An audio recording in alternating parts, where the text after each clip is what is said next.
Hello, friends, and welcome back to Stories About Entitled People.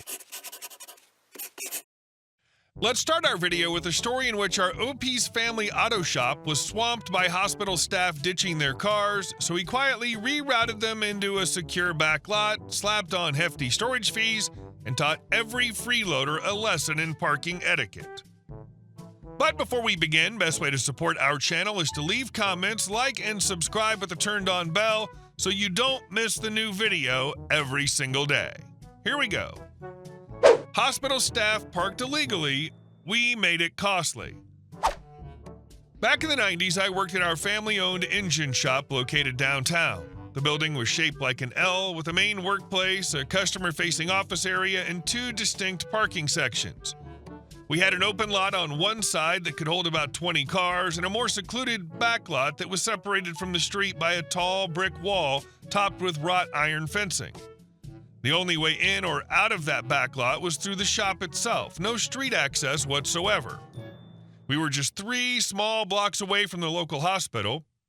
Now, this hospital was massive for the area, and when they decided to remodel and expand, their footprint had nowhere to go but up. Unfortunately for them, that meant tearing down their own parking garage and surface lots to make room for the new building additions. Their solution? Buy up or rent parking lots across town and run shuttle buses to and from the hospital. They announced that on-site parking was now strictly for emergency use only.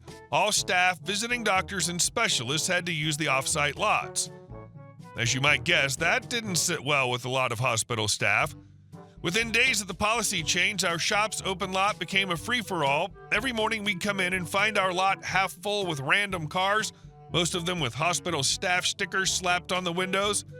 At first, my uncle, the shop's owner, had any unauthorized cars towed without warning. That worked for maybe 2 weeks. Then things got creative. Suddenly, keys started showing up in our after-hours drop box with little scribbled notes like, "Makes funny noise when turning right. Please have ready by 2 p.m. These folks were pretending to be customers just to park closer to work.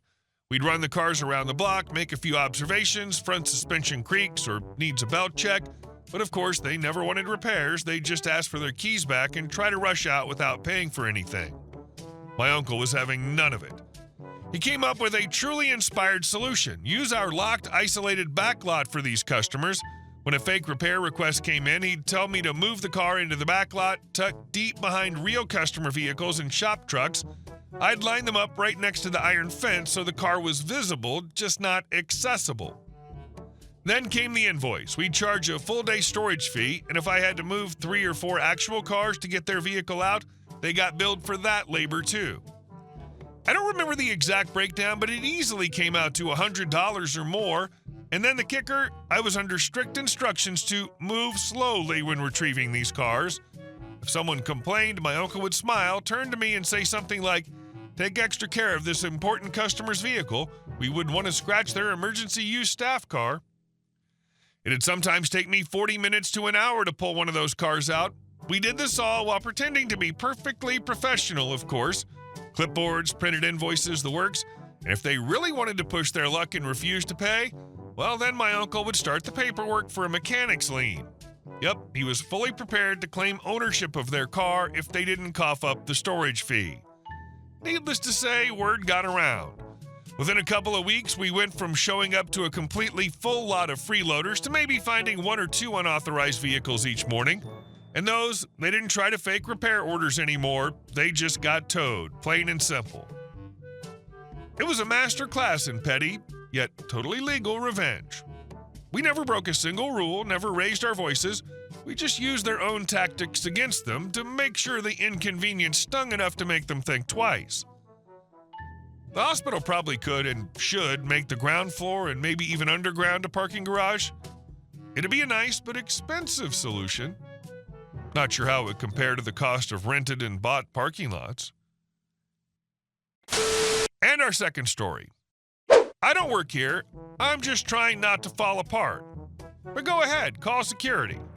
A couple of years ago, my wife had a blood clot. One minute we were watching TV, the next she was being rushed to the hospital in an ambulance. It was one of the scariest moments of my life.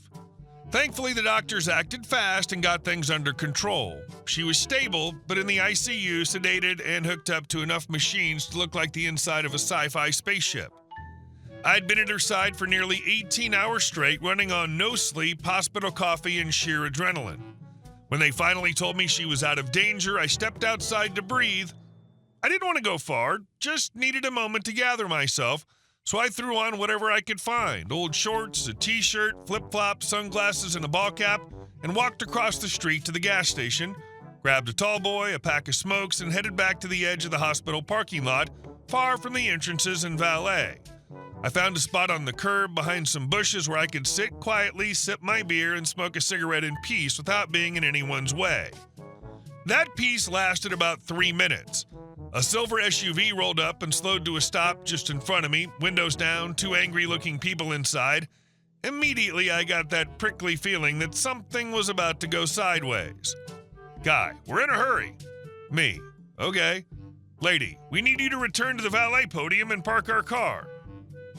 Now, mind you, I'm sitting there on the curb with a beer in one hand and a cigarette in the other, clearly not working. The valet service, which I'd seen plenty of times, was operated by clean-cut young guys in uniform polos, usually wearing radios and name tags, none of which I had. I wasn't even remotely near the valet stand, and again, I had a beer. On hospital grounds. I gave them a confused look. Me. I don't work here. Guy. You parked our car last time we were here. Now please return to the valet podium and park our car. Me. Look, I'm really not the guy you're looking for. Lady, we recommend you get up and do your job right now or we'll make sure you're fired. And that was it. That was the moment the weight of everything I'd been holding in finally snapped the leash. Me. Why don't you go F yourself? Their jaws dropped like I'd slapped them. Lady. Excuse me?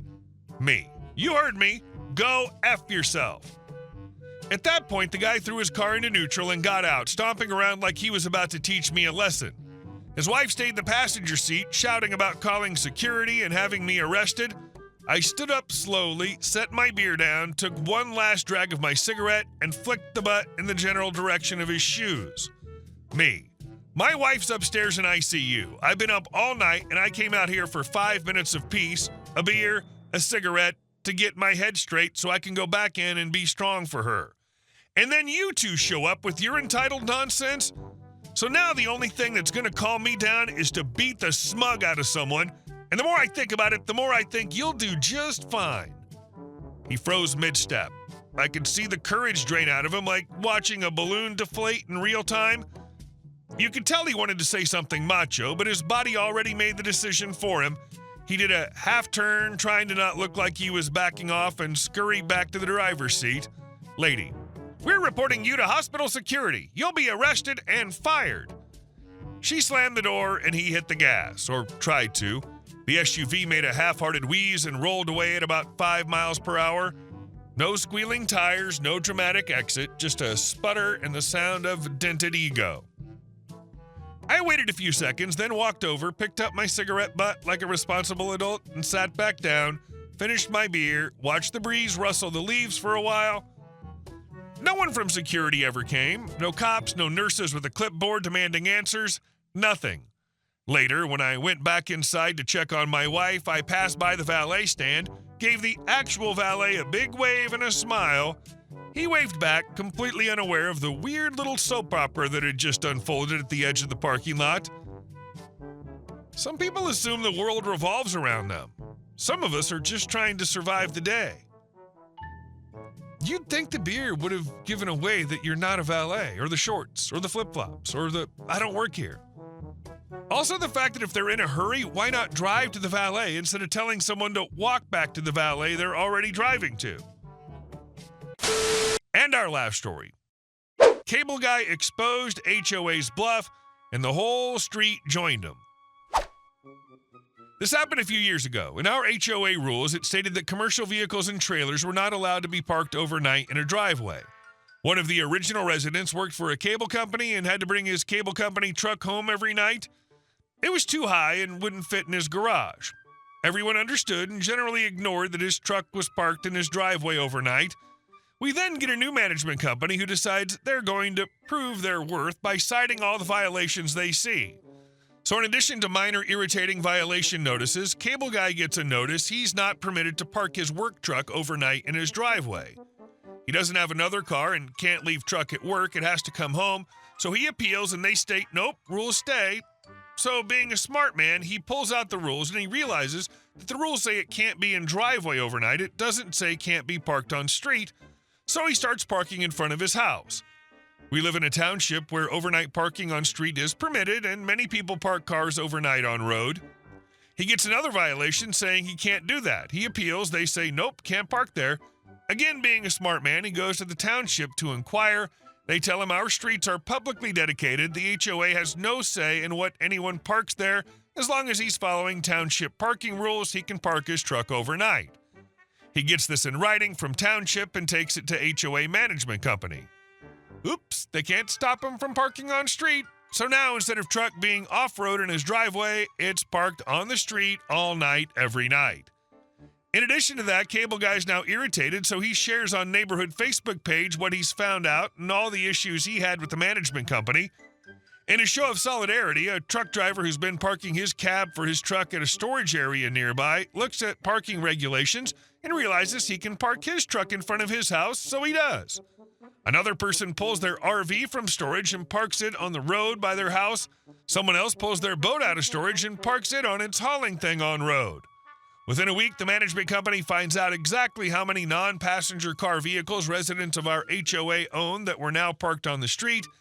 They rapidly concede defeat and suggest that the rules and regs be changed to allow commercial vehicles under a certain size be permitted in driveway, and that while that amendment was going through the process of vote, they will not issue citations. Everyone else moved their stuff back to storage, and Cable Guy went back to parking in his driveway the way he'd been doing for 10 years before new management company. Love this story. So pushing busybody rules wound up causing an inconvenience for everyone with street parking. Brilliant move, management company. Glad to hear that they didn't dig in and realize the folly of their ways. Hey guys, thank you all for watching the video. I'll see you in the next one.